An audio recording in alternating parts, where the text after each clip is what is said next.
ഇതാണ് പിശാചിന്റെ ആഗ്രഹം. ഒന്ന്, നിന്റെ ഭക്തിയെ നശിപ്പിക്കണം. രണ്ട്, നിന്റെ പ്രാണനെ തകർക്കണം. ദൈവം വച്ചിരിക്കുന്ന വേലിക്കകത്ത് പുള്ളിക്ക് കയറാൻ പറ്റുന്നില്ല.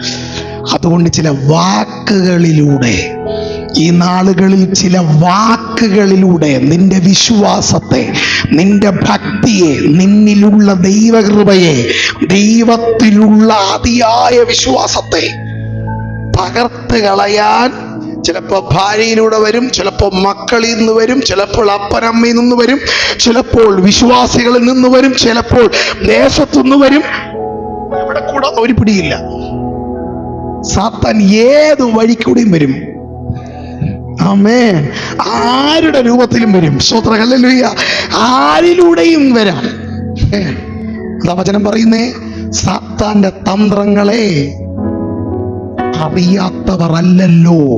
തിരിച്ചറിയണം, ഏത് വിധമാണ് നിന്നെ തകർക്കാൻ പിശാച് വരുന്നതെന്ന് അറിഞ്ഞിരിക്കണം. സാത്താന്റെ തന്ത്രങ്ങൾ അറിഞ്ഞിരിക്കണം.